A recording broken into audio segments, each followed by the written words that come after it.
development for the city and for sites in the North End.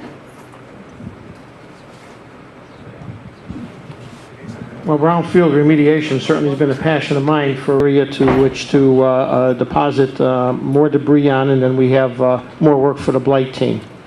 You know, economic development, when we talk about that, and we talk about having our business people work with the mayor's office to create a business base and jobs, that's how we're going to get the brownfields cleaned up. We have a tremendous amount of industrial sites in this city that are underutilized, vacant. They call them brownfields, they're contaminated. And as we bring the business community in here, we're going to, at that time, be able to get money from the state of Connecticut and the federal government. But let me tell you something. Harper Leader, the federal government spent $600,000 in there only to have the place broken into. And then all the work they did undone. Federal government and state government aren't going to give us money to build parking lots, but they will give us the money we need to turn those into industrial businesses that are going to produce jobs. And let me tell you something, they'll be standing in line at the ribbon cutting. Thank you. I think we've got a phenomenal record here in Waterbury on brownfield remediation. Every penny that we've received has gone to work. We've also had one of the most aggressive state legislatures working with the chamber, working with the mayor's office to have legislative changes that make sense. People are no longer have to be afraid because we've taken some of the liability for companies now to come in and do the brownfield remediation. And Congressman Murphy has been fantastic to the city in terms of getting federal dollars, state dollars. And it's not just about cleanup, as Larry just said, it's about having an end user. One of the biggest projects now is on the Waterbury Industrial Commons. 4 companies will expand and stay there. We also have Harper Leader didn't get cleaned up, but we knocked the buildings down.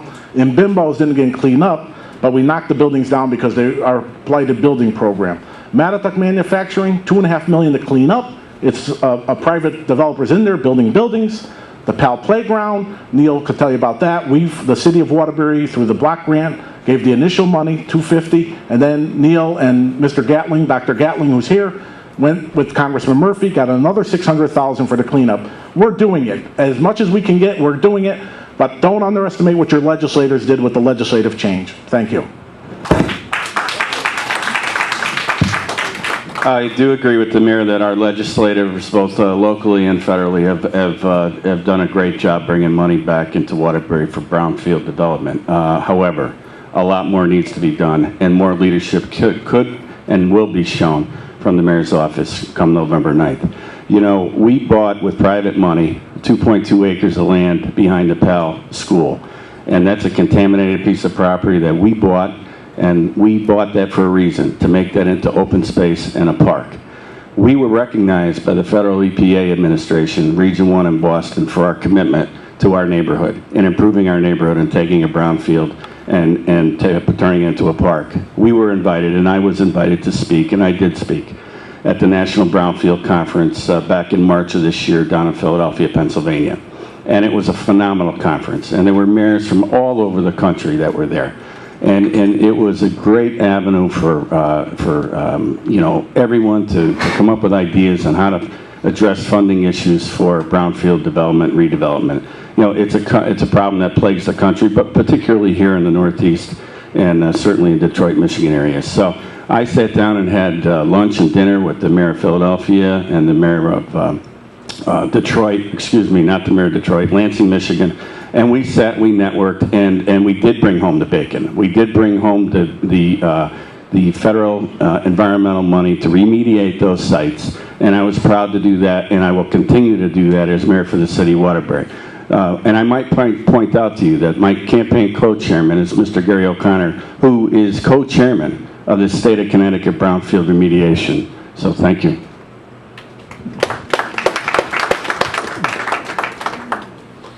Okay, thank you. Okay, thank you. There isn't any question that our legislators have done a good job getting funds for the city of Waterbury for remediation as well as rehabilitating our parks. It's unfortunate that what was scheduled to be a greenhouse for Fulton Park now looks like is going to be an empty plot of land because we don't have the ability to do that. I agree, the PAL Playground is a terrific project, and so was the Reed School, which took a brownfield site and remediated it. It's going to make that very, very useful to this community, as well as the city of Waterbury. But just remember, we did it for PAL, we did it for Reed. We bring the businesses into Waterbury, we'll do it for them too and create jobs.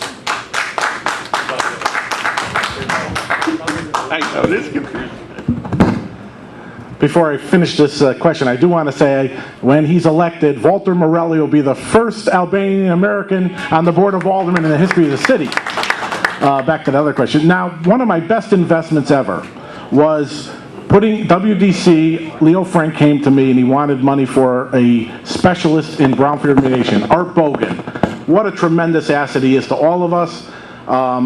Dr. Gatling will tell you, he worked with everybody to get that money, get the program done. We found the resources in the city. We got it done. The other thing is, right by Dr. Gatling, once they finish Cherry Street, the vendors will build a 40,000 square foot building on that remediated site. Doctor's going to have other work done over there. Again, things are happening. There's a lot of credit to go around for a lot of people. And Waterbury, if you give us the money, we'll get it done. Thank you. Thank you, and I think that Mr. Morelli will be a great alderman on the minority side, of course. Congratulations, sir. But nonetheless, you know, I think that, listen, I think if there's one thing that we all agree on is that brownfield development and redevelopment is key to economic progress and economic development here in the city of Waterbury. And I'm grateful to hear everyone at this table saying that they feel the same way about it as I do. Thank you.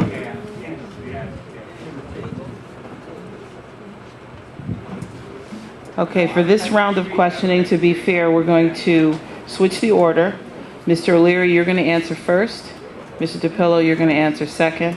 And Mayor Jarjura, you're going to answer third. Okay. What is your plan to address blight in the city, and can the city's north end expect to receive its fair share of attention? Thank you. You know, I attended a march at the Walsh School from the Walsh School to the PAL Center several months ago. I walked the route with Vernon Riddick, and I have to say that I was amazed at what I saw. I couldn't believe the amount of blight just in that walk from one place to the next. And I'll walk that walk with any one of you any day of the week to show it to you. I was also even more amazed when I attended the WOW conference and we scheduled a walk for this immediate neighborhood, especially the Wood Street, Ive Street area. And I was amazed as well at the deterioration of these neighborhoods over the last 10 years. Now, I used to walk the beat up here. This used to be my area in a beat car. The north end, I worked many, many years on the streets up here.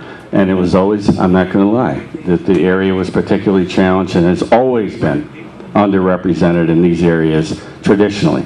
But the condition of this area now is disgusting. These empty houses, these blighted buildings, these fire traps, these infested buildings with rats and rodents. It's awful. It really is awful. Blight has been a major issue in this neighborhood.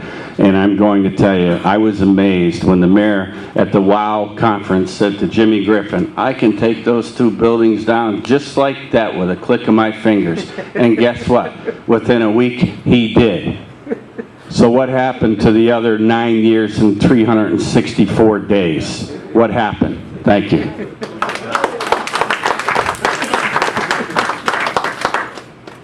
I definitely have a plan to address blight. And I talked to you about my recent view of the Ives and Wood Streets area. And it is absolutely horrendous. How anyone can live in a duplex home and be maintaining their side only to have the other side completely blown out. I don't know how people live like that. And it certainly says a lot about the person who's willing to keep up their side of the house. The city has to do something to help the property owners in Wood Street and Ive Street to rehabilitate those homes. You know, organization, but they built 3 new homes right here on Walnut Street. Only to have the 3 houses across the street that were planned, they had to give the money back to the federal government because there were property taxes owed, and the administration would do absolutely nothing to help the organization get those property taxes resolved so those 3 homes could be built. So instead it's sitting vacant. We have to do better as a city. When banks, I'll tell you, blight, when banks foreclose on a home and they're not maintaining that property, we need to take action against those banks because they're not going to be allowed just to keep those properties the way they are in this city. We have absentee landlords. We are going to go after those absentee landlords to maintain their properties as well, and especially the city of Waterbury. City of Waterbury does a terrible job on the properties that they are foreclosed on. Thank you. City of Waterbury has a very comprehensive program to deal with blighted structures, blighted and abandoned buildings. Of course, if we all had $100 million, everything would be done just like that.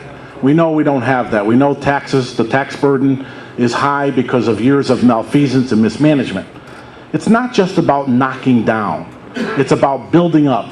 Some of these houses are beautiful. They're just diamonds in the rough. And we've got to, through our federal and state programs, reinvest in them. There's many reasons why we are today. The worst thing that could have happened to the people of Waterbury was the tax lien sales in 2 or 3 previous administrations. That killed us. For 10 years, we were not able to do a lot with over 600, 700 pieces of property because the people that bought those liens held us back from doing it, and it slowly decayed. You saw the paper the other day.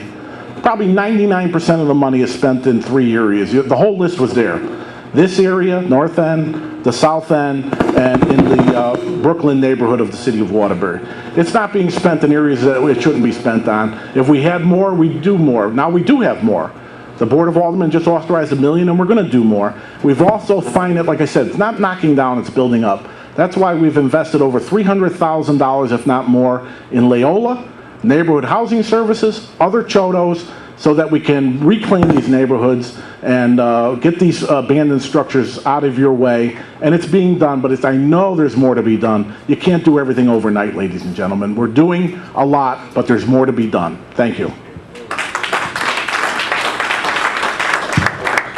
My response to that is simple, and it really is. Just look at the city of Waterbury 10 years ago. Thank you. And look at the city of Waterbury today. And look at the increased number of blighted, burnt out, abandoned, rodent-infested dwellings, structures, dirt, blight. You look around for the last 10 years, ladies and gentlemen, and you tell me that we're in a better place. I don't know where that's coming from. I know it takes time to put things in place, but you know, we could have bonded that blight money quite a long time ago, not 6 weeks before the election. Thank you.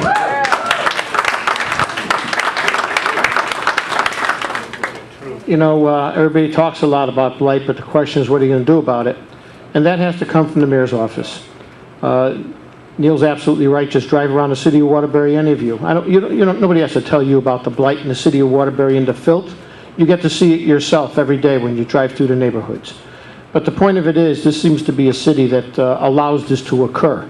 Allows it to occur with the banks, allows it to occur with the absentee landlords, and that's because you don't have a mayor's office that says it will no longer be tolerated to occur. And as far as WDC goes and the blight money, when I asked give me the list of the blighted properties that this money is going to address, I was told there is no list. So that tells you how much commitment there is to blight in this city. Again, I work with gentlemen of the caliber of Mike Gilmore at WDC, Nelson at the Health Department. You all know them, the residents here. They're here helping you every day, every week. Every penny that we had from state and federal has been spent. When the money ran out, the Board of Aldermen, after a lot of discussion, approved more money. And if we had more, we'd approve more. I wasn't the mayor when they sold you down the river, sold your tax liens, and handcuffed over 600 pieces of property that fell into disrepair because banks the people the banks made loans to under Colonial Realty and Countrywide Realty, they had no business making some of these crazy loans at 150% of value. You all know the story. We're doing everything we can in the city, and I'm proud of our record. Thank you.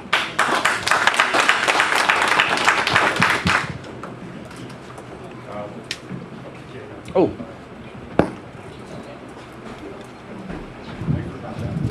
Once again,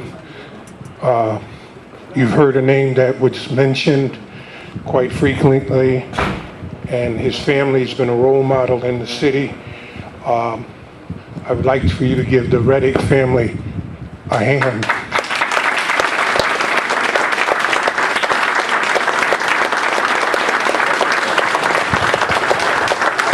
That young man stands with grace and walks with pride. Thank you, sir. The Waterbury Development Corporation, WDC, receives both federal and state funding for neighborhood revitalization. What will you do to make sure WDC has a vision for revitalization for this neighborhood, including sidewalks and playgrounds?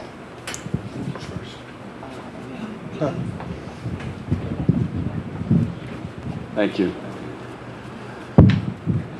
Waterbury Development Corporation is quite an interesting entity, to say the least. But the one thing that has been clear to me over the last several years is that there's been a lack of support for the initiatives that the Waterbury Development Corporation is trying to put forth from the mayor's office.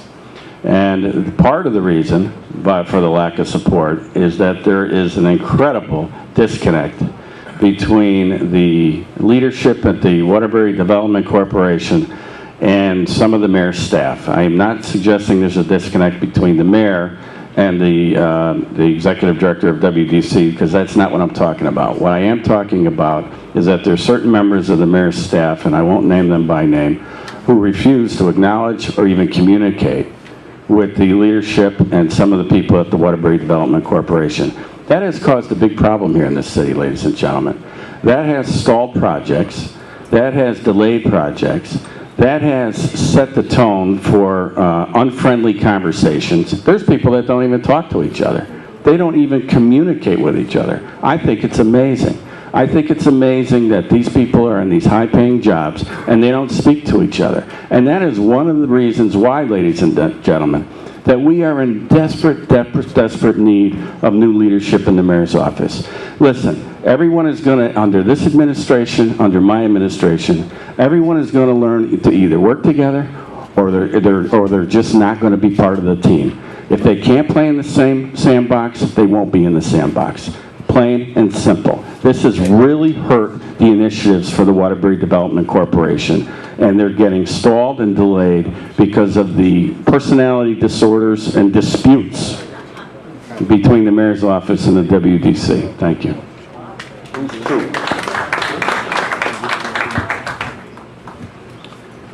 Thank you.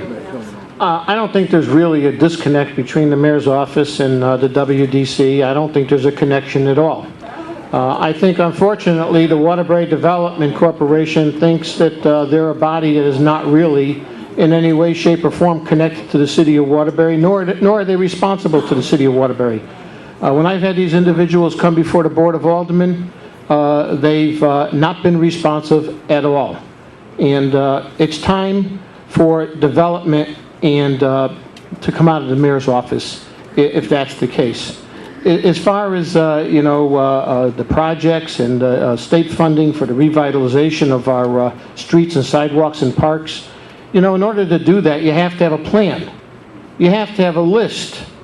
I'm sitting on the Board of Aldermen asking for a list of the blighted properties in the city, and I'm told I can't get one. They're telling me it doesn't exist. I tell you what, any of us can drive down the street and give them a full list of the properties that need to be addressed, that are blighted and terrible in this city. I tell you what, drive down the city streets. You can rate which streets are okay and which ones need to be paved or have potholes fixed. Walk through the various parts of town. Look at the sidewalks. Try to walk on the sidewalks. And yet, if you went to WDC and says, tell me what the plan is for sidewalks in the city of Waterbury and give me a list of, if you have the money, which ones you're going to address. There's no list. They don't have a list. You know what the Board of Aldermen gets? We get project by project by project. Here's the money, give us an approval. We need to have a list, and we need to have people that really and truly want to do something in the city.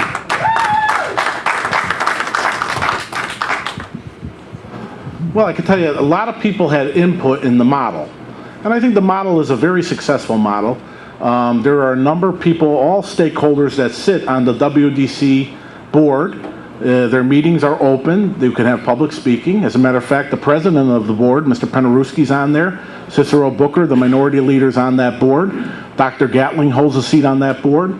A representative of the mayor's office. So the model has a lot of stakeholders. Josh has appointments to the board of WDC through the neighborhood council.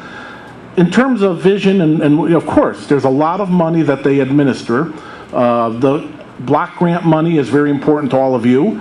We set up a CAC, which is Citizens Action Committee, that has to, they're the ones that decide where all that block grant money goes. Not the mayor's office, the community. The people in the community decide. In terms of playgrounds, I know that Larry and Alderwoman Joyce Pettaway were very intent on the Pearl Park across from the church. They had $250,000 in CBDG money. They were short $100,000. Paul Penarewski and the Board of Aldermen authorized that several weeks ago. I know that the rec center, they didn't like the tennis courts, they wanted basketball courts. All that was all redone. So there is a vision, there is money, and if you want input, all of these people I just mentioned will give you the input in terms of making sure you have your fair share in terms of sidewalks and playgrounds and things like that. Thank you very much. I agree that the people that sit on that board represent quite a bit of the community, and I agree with that. But what I also will tell you that as the mayor of the city of Waterbury, I myself will attend those meetings. I myself will be at those meetings. I myself will talk to the leadership and get firsthand from those people what the needs are. And as far as WDC goes, the executive director of WDC, as well as the economic director for the city of Waterbury, will be working directly out of the mayor's office when I take office December 1st. Thank you. Again, it goes back to whether or not the WDC really understands the issues in the community. And again, we talk about the parks. Talk to the people in Fulton Park. Talk to the people who were there, myself and others, cleaning the brush and cleaning the trees, and just to make the park even a little bit presentable. I didn't see anybody from WDC there. I don't see Fulton Park on a list of priority parks to be taken care of. I see a baseball field at Tom Plow Park that can't be used because the stones are so large in the field. I mean, these are the kind of projects WDC has taken on or ignored. They're going to be taken on by this mayor.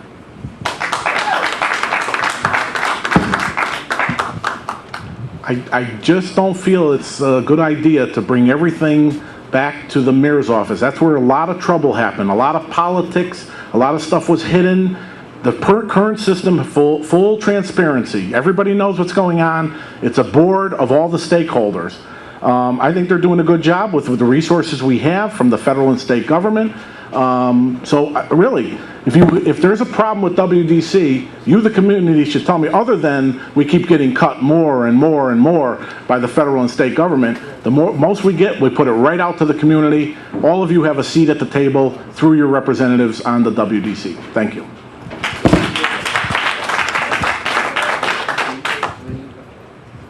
Once again, I want to take a minute of your time. Dr. Gatlin, would you please stand? Two things I want to tell you. Give him a hand. Number one, remember I blocked your shot. Number two, please don't get fired. We'll be in trouble. We don't have no blacks at the top.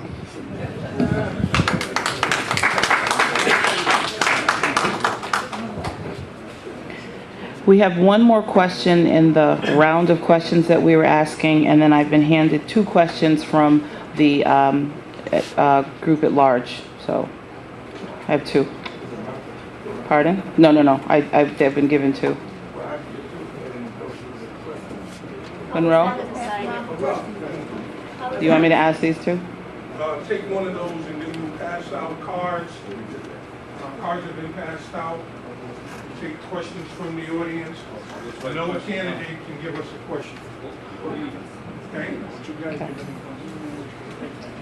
All right, in the round of questions that were given to me, the WOW NRZ Association accepted a donation of property on Irion Street from the city, which resulted in the WOW NRZ owing back taxes. This situation is a problem. Each year, WOW applies for CDBG funding. What will you do to fix this situation?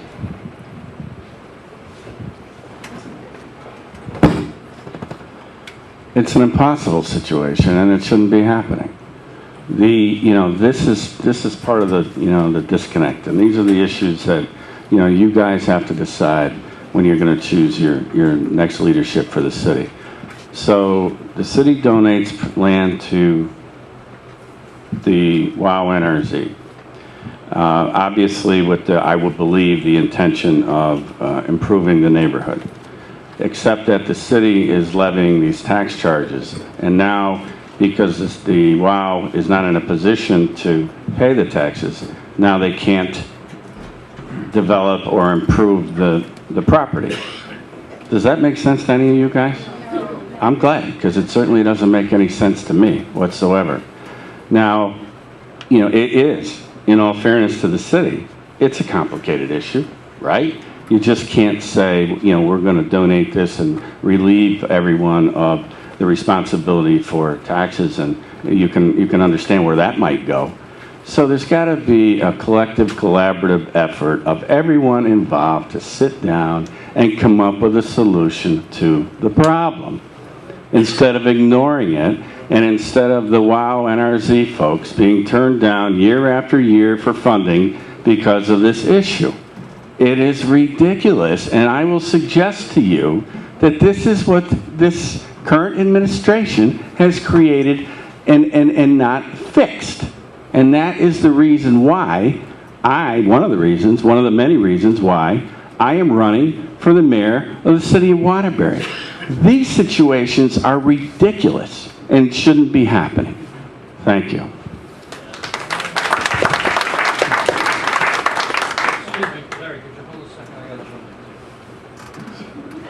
Time out.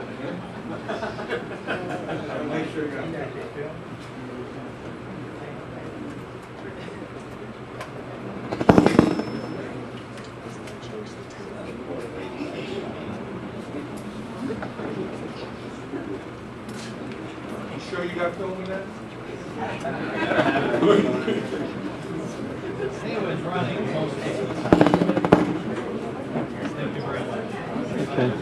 thank you. The WOW NRZ area and property, I'm very familiar with that, as is Mr. Mike Telesco, who's running on my ticket for sheriff, since he worked with the NOW group to secure that property to be used by NOW. It seems that he had promises from the city of Waterbury that that tax situation would be taken care of and they could move forward with the project. And I know he's been back to the alderman numerous times to bring up that piece of property, only to be ignored by the administration. The administration will not find a solution to this problem, just as the administration would not find a solution to the problem on Walnut Street. So instead of having 3 homes that are on the tax rolls and improving your neighborhood, you have 3 empty lots that people can dump garbage on. So I'm going to tell you, I am running for mayor, and it is because when I grew up in this city, it was a beautiful city, it was a safe city, and there were plenty of jobs for everybody. And the only reason I'm running for mayor is because we're going to bring it back to that kind of city. And the way we're going to bring it back to the city is not by having the city government be an impediment to the projects like Irion Street and Walnut Street. We will find a way to make those projects work in the city of Waterbury. Thank you very much. Well, I believe Waterbury is a beautiful city, is a very safe city, and don't believe me, look at the crime stats, and Neil will tell you this, the safest city of any city of this size. Let's talk about this, as Neil said, impossible problem, and it has been an impossible problem. What you should all understand is, the Board of Aldermen, the mayor, we have no legal authority. The state statute actually prohibits us from writing off taxes. We cannot just, we want to, you don't think we want, we'd write these taxes off for the wild property in a heartbeat. Alderman Teleski at the time, that was his exclusive job to work on this. President Penarewski himself got involved in this, and Cicero Booker. All of them couldn't figure out the problem. So what did we do? We came up with Habitat for Humanity. We had an agreement with them. They were going to pay the taxes, take the property, put a house up. Well, after a year of them going back and forth, Habitat for Humanity, they backed out of the deal. And that's where we find ourselves today. I hope some benefactor comes along, pays the taxes, and then we'll be out of this problem. But we don't have any authority. Even if I wanted to donate the money from, say, the city to the WOW neighborhood, it doesn't solve the problem. It just doesn't solve the problem. And everybody who's been involved with this will tell you, numerous people have tried over and over again. Thank you. Rebuttal. I have to be honest with you. I'm not exactly sure about what what the mayor's version is. I'm going to take him at his word that all these fine people looked at this and couldn't fix it. But I will say this though: the buck stops at the mayor's office. The mayor's the mayor. The mayor has to be held responsible and accountable to take on these issues. And if the state law prohibits this situation from being corrected, then the mayor's got to show the leadership and bring it to our local legislators and bring it to the governor and fix the problem. And instead of letting it just go on and on and on and on. And that would be my answer, ladies and gentlemen. That would be my answer as your mayor, to get the problem solved. Instead of just walking away and throwing your hands up and saying, we can't do anything about it. Thank you. You know, we get a special disposition from the state for many things that the administration wants. But it seems that nobody has approached our legislature or our legislators regarding the problem that existed here on Walnut Street or existed on Arian Street. And I'm telling you right now that that is going to be my priority, to make sure that that gets done. We had no problem at one time going to the legislature and getting legislation passed at 12 o'clock midnight to strip Waterbury's reservoirs from our ownership. I'll tell you right now, we'll go to the state and we will get we'll go to the state and we will get Arian Street and Walnut Street resolved. Thank you. Okay. Oh, I'm sorry. Will you get a rebuttal? Can I have a piece of candy? Oh, here it is. You sure? Yeah. Well, I get 30 seconds. You can afford it? Yeah, because I'm 30. Yeah, go ahead, take it. No, you can have it if you want. He was out to take my candy. Where was I now? Okay. You know what? Yes, the mayor is the mayor. We have a charter. We have a state constitution. We have local laws. No mayor can violate the laws of the state of Connecticut or City of Waterbury. Listen, folks, I love you. I've been in for 10 years.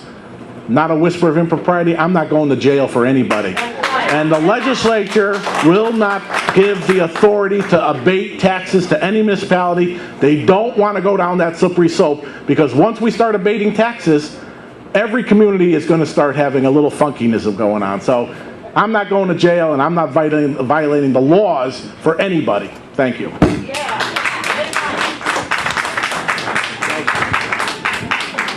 Mayor, I don't want candy. I want to eat with you at Foxwood. You all that have cards, fold them in half. Remember, no candidates can put a card in here, and then we'll take questions from the audience.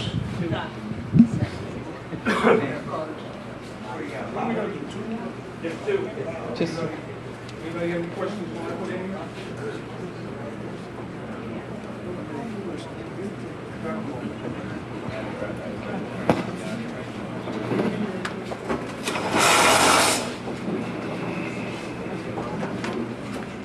Can we just take 1 minute to thank our very capable timekeeper, Ms. Linda Wallace-Sims?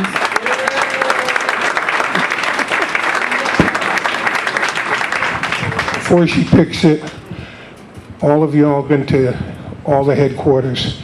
I think you really need to give a standing hand to those who work in the headquarters hours on hours trying to promote their slate and never get any credit.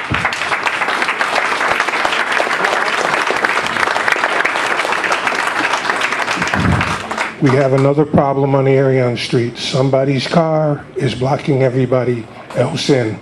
So whoever's car it is, please go out and move it. If you don't, I'll tow it.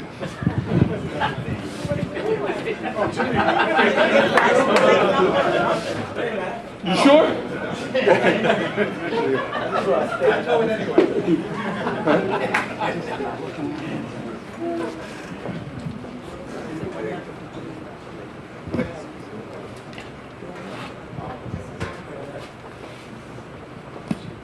Okay, we're only going to ask 2 final questions, and each candidate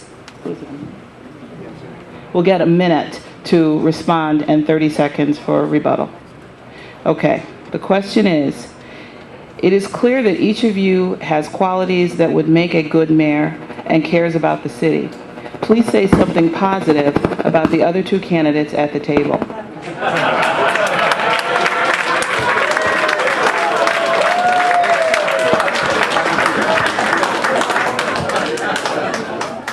And I think we'll go back to the original order that we had. So Mayor Jarjura, Mr. O'Leary, and then Mr. DePillo.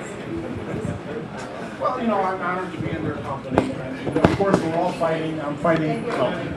I'm honored to be in their company, Larry and Neil. I've known both gentlemen for many years. We're all fighting. We're fighting for the privilege. And it is a privilege to be the mayor of your great city and to do the work on your behalf. You know, no question, Neil's an extraordinary public safety official. Larry has been a community environmental activist for many, many years. I enjoy working with both of them. They're both great family men. I'm sure they're taping this and this will be on a commercial in the future.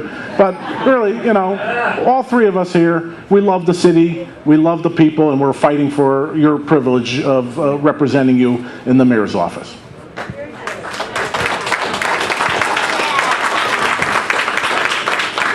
Ditto.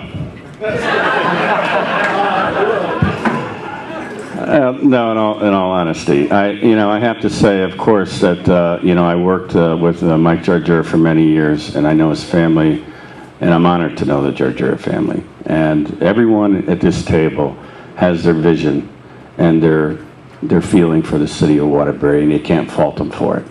Everybody here, it's not easy doing this, as I'm finding out. These guys are kind of veterans, but the truth is that this is to put yourself out there is very difficult, and the 3 of us are doing that.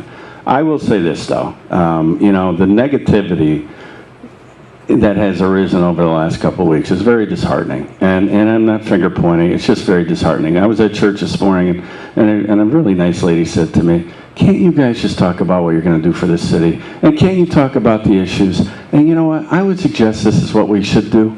Why don't we try to do this from this point moving forward? It's very difficult. It's very difficult to be in this light. But I really believe that the 3 of us really are very passionate about what we feel is right for the city of Waterbury. And I'm looking forward to the opportunity to serving you. Now, as far as Larry goes, I'm running out of time. But I will tell you this, Larry and I just got to know each other very recently. And I have to tell you, I'm very, very impressed with Larry DePillo. I've always been impressed by his passion. But getting to know him on a personal level, I really believe that Larry DePillo is, in fact, a fine person as well. Thank you.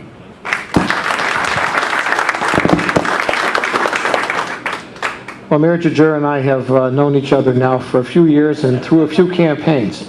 And although we disagree on some of the things and the ways that the city of Waterbury should be run and could be run, we do agree on many more. And the mayor and I have had conversations in the past, and we've worked together on issues. And no matter which of the 3 of us get elected by the public, I'm sure the three of us will continue to work well together for the benefit of the city of Waterbury. And I do believe, the mayor has done a number of things that have been positive for the city of Waterbury. He had a very difficult time with the finances, and I believe he did a very good job in bringing the finances of the city in place. Where we disagree is a lot regarding the economic development in the city. As far as Neil, I'll tell you, he took over what was almost a defunct PAL program in the police department. He took it by its bootstraps with a lot of private money and a lot of sweat equity. He really did some very, very positive things for this community. And for that, I believe this community and the city of Waterbury owes him a debt of gratitude.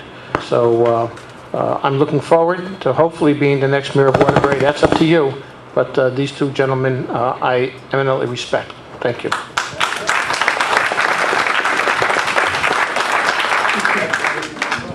Last question. What is your position on alderman by district?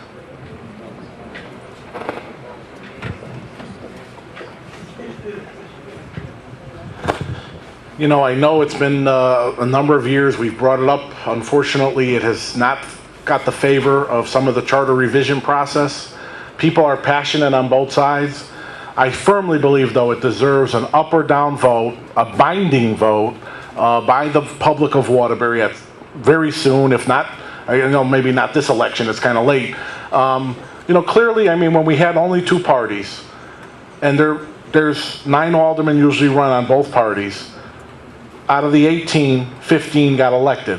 What a great odds, 90% chance of winning. Now, since Larry and the independents, now there's 9, 9, and 9.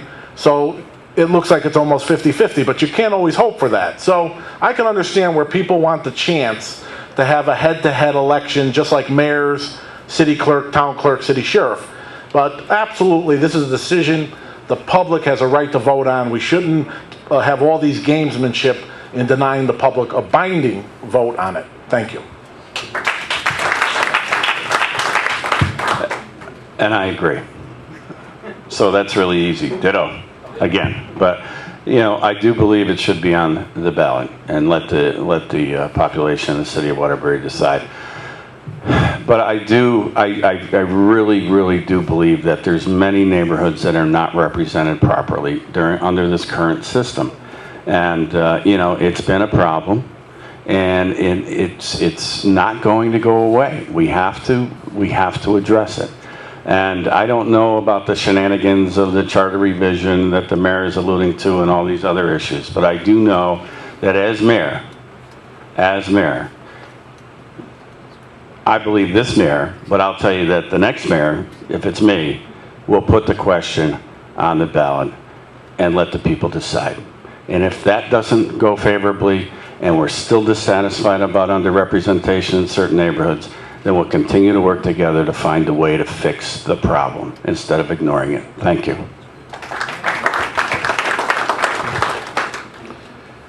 I have always been an advocate for alderman by district. And as a matter of fact, I sat on the commission that actually put forward the non-binding referendum. I sort of had to drag them into it because the majority report was not to consider alderman by district, but I had to remind Mr. Ryan that he sort of missed the deadline and therefore forced him into putting forward a special legislation to allow the public a non-binding referendum on that. It's very unfortunate that it has gone nowhere else. Make no mistake, the mayor appoints the members to the Charter Revision Commission. And when he appointed these members to the Charter Revision Commission, he should have charged them, definitely this time, to bring up alderman by district. He did not. I will tell you, as mayor of the city of Waterbury, there is going to be a Charter Revision Commission taking up alderman by district, and let the public have their vote on a citywide alderman by district. We already know that the hybrid system was rejected. People didn't want it. So we'll give them a shot to have a full alderman by district system in the city of Waterbury.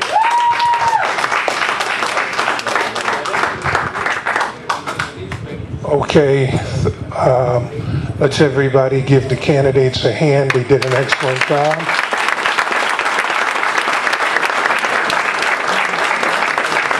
We have some Scovill board members that are in the kitchen that do not want to come out front. Please, they're getting ready to serve some refreshment.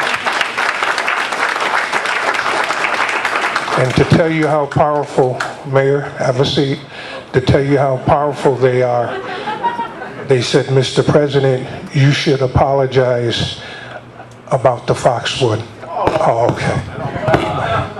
That's my board. Once again, give yourself a hand. I'm very proud to say we have completed the first debate ever in this building. Hope it will happen again in the future. Our community has had a say. And yes, Mr. DePillo? 2-minute closing. You sure you want that? Okay. You wanna? Gentlemen, do y'all want 2 minutes closing? All right, so be it. Who do you want to go first? Same order? What was the order?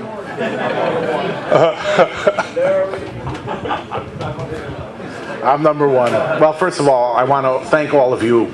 You've been a fantastic audience. You know, I know the three of us get a lot of the attention. Please, please, please take the time to meet all these other wonderful candidates on all three slates. My slate, Neil's slate, Larry's slate, they're wonderful people. Talk to them. You know, it's not just enough to vote for mayor. You have to get to know and vote for the Board of Education, the Board of Aldermen, all the other constitutional officers. I will just say one thing, Larry. The mayor does not appoint charter revision. The Board of Aldermen under the charter. Now, I'll let you guys have a few passes because there's a lot of things the mayor is responsible for. There's a lot of laws. You guys are not mayor, so you don't know. But in terms of, no, and I don't mean that as a slight. I'm just trying to say there's things that they may think the mayor has power to do that they don't do. As I said before, it's been an honor and privilege. I've had a lot of successes on your behalf, working with you, in cooperation with you. The city is a far better place than it was 10 years ago in every aspect in terms of the government, the finances, our education and public buildings, across the board. And I'll tell you this, one of the things I know I've done is bring honor and dignity and respect back to the office of mayor. Thank you, God bless you, and we'll see you at the next debate. Thank you. I disagree with some of what the mayor just said. I don't believe the city is in a better place than it was 10 years ago in many, many areas. And honestly, that's why I'm running for mayor, and I'm sure that's why Larry's running for mayor. So, you know, I believe that that the city, through the Oversight Board's efforts and the taxpayers' efforts, stabilize the city. And the mayor, who was a member of the Oversight Board, certainly deserves some credit for that as well. But I will say that since 2007, the Oversight Board has not been here. So the mayor has been the guy in charge. And since 2007, there's been an enormous amount of, or lack of, economic development, and we've been relatively stagnant. And the numbers speak for themselves. And, you know, the tax burden is a tax burden. I'm not going to get into that issue as well. The numbers speak for themselves. So, listen, you, ladies and gentlemen, first of all, as Mayor Jarjura pointed out, I'm sure Larry will point out, thank you very, very much for your time. You can see that we are very passionate people about what we believe in. You can see that we all think that the city is very deserving of being in a better place. You can see by the candidates that are here tonight that they're very passionate about their positions as well.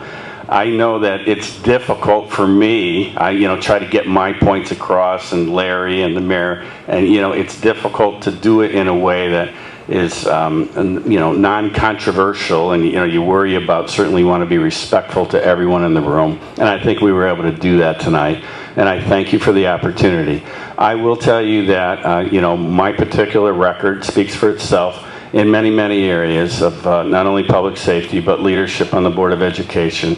And I will tell you that I believe in an inclusionary form of government. And I don't just talk the talk. I really believe in it, and that's what you can expect from Neil O'Leary when he's elected mayor on November 8th. Thank you.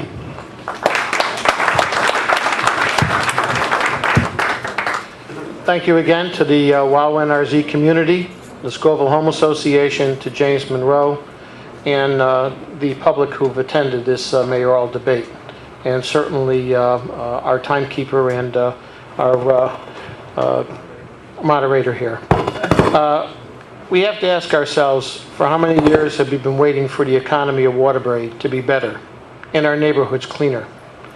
The people in power, the Democrats and the Republicans, want another term in office. The voters have given their party loyalists 5 terms in office, and in that time, unemployment in Waterbury has been the highest in the state. We have more blighted properties than ever. People that lived in the city for generations, some are leaving and having their homes foreclosed on because they are unemployed. In truth, others just cannot afford to live in Waterbury anymore. You have 3 choices this year for mayor. On line C, you will find the Independents and me as your next mayor. I was born on Dyckman Street, not far from this center. I'm a product of Waterbury Public School education, and I bring my lifelong experience working for and in the local manufacturing companies to the mayor's office. I am committed to bringing good-paying jobs back to Waterbury. The economic crush on this city and its inhabitants have been a punch so hard that our children and grandchildren feel it. I should know. I have grandchildren. When I was elected alderman, many people felt that as a minority member and independent, I would not be able to accomplish very much. I have always found that if you are willing to work hard and work with others and share ideas, that you can accomplish much. And I believe that as your alderman, I have done that on your behalf. My message to you tonight is, if you like what I've accomplished for you as your alderman, you will love what I will accomplish for you as your next mayor. And on November 8th, vote the entire DePillo for Mayor independent team. Thank you very much and good night.